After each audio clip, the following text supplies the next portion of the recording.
ఆడవాళ్ళు తమ కాళ్ళపై తాము నిలబడాలి. అలాగే కుటుంబానికి తోడుగా ఉండాలి. ఈ రెండూ చేయడం అంటే కష్టమే.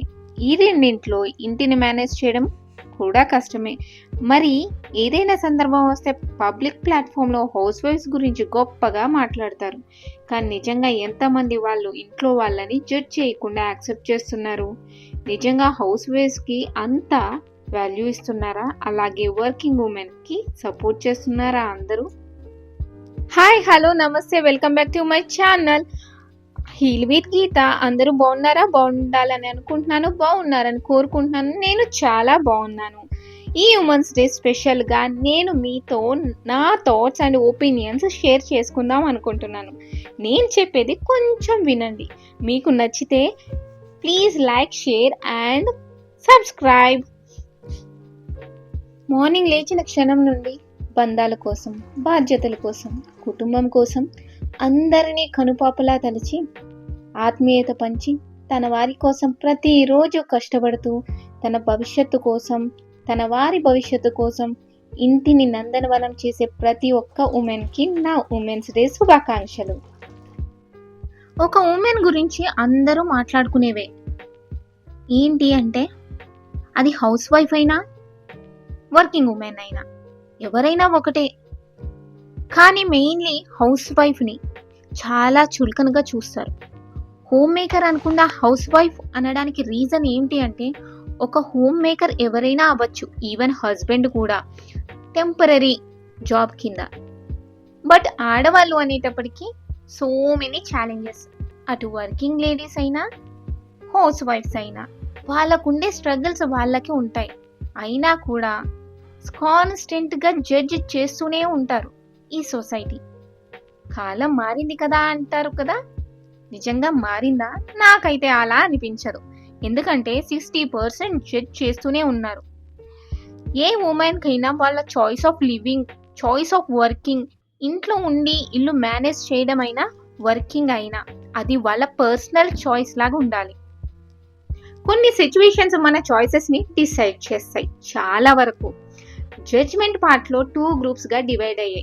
వాటిలో ఒకటి హౌస్ వైఫ్ అయితే ఇంకొకటి వర్కింగ్ ఉమెన్. వర్కింగ్ చేసే వాళ్ళు హౌస్ వైఫ్ని చూసి హ్యాపీ లైఫ్ లీడ్ చేస్తుంది, ఇంట్లో ఉండి మూవీస్ చూస్తుంది, హ్యాపీగా ఉంది అని అనుకుంటారు. అలాగే హౌస్ వైఫ్ వర్కింగ్ ఉమెన్ని చూసి చక్కగా బయటకు వెళ్ళి ఇండిపెండెంట్గా ఉండగలుగుతుంది అని చెప్పేసి ఫీల్ అవుతారు. ఇలాగా హౌస్ వైఫ్ని వర్కింగ్ ఉమెన్ని ఇద్దరు ఒకరినొకరిని జడ్జ్ చేసుకుంటారు. కానీ వీళ్ళిద్దరిని జడ్జ్ చేయడానికి సొసైటీ ఎప్పుడూ ముందుంటుంది. కాదంటారా? చెప్పండి. బయటికి వెళ్ళి వర్క్ చేయడం అంటే ఎంతో కష్టం. ఎందుకంటే ఈ సొసైటీలో చాలా రకాల మనుషులు ఉంటారు. సో వాళ్ళందరినీ ఎదిరించి బయట నిలబడగలగాలి.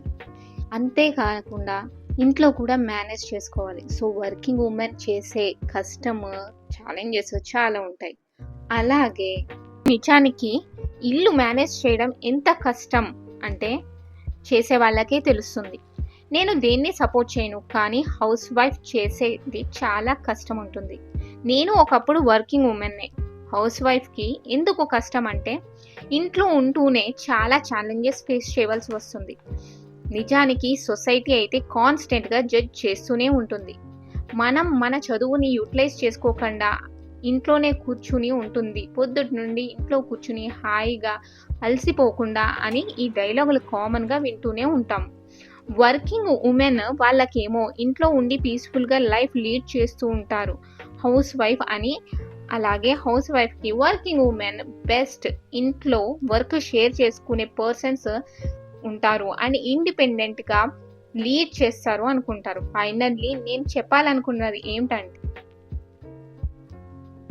Respected men and women, please don't judge working women and housewives. ఈ సొసైటీలో ఒక ఉమెన్ ఒక డిసిషన్ తీసుకుంది అంటే అది వాళ్ళ ఇంట్లో ఫ్యామిలీ అండ్ సొసైటీ అన్నీ చూసాక అండ్ దాంతోపాటు తన హెల్త్ ఎలా ఉందో చెక్ చేసుకున్న తర్వాతే ఏ డిసిషన్ అయినా తీసుకుంటుంది. సో పీపుల్ ఈ వరల్డ్లో చాలా ప్రాబ్లమ్స్ ఉన్నాయి. వాటితో పాటు మనం కూడా ఇది ఒక ప్రాబ్లంలా క్రియేట్ చేయొద్దు. ఇంకొకరిని జడ్జి చేయకపోవడమే మంచిది. ప్రతి ఒక్కరూ ఏదో ఒక సమస్యతో ఇబ్బంది పడుతూనే ఉన్నారు. అందుకని నవ్వుతూ పలకరించండి. ఒక చిన్న స్మైల్ ఎంతో ధైర్యాన్ని ఇస్తుంది. ఉమెన్స్ డే స్పెషల్‌గా all husbands thank your wives మిమ్మల్ని, మీ పిల్లల్ని చక్కగా చూసుకుంటున్నందుకు. ఓకే. Bye bye.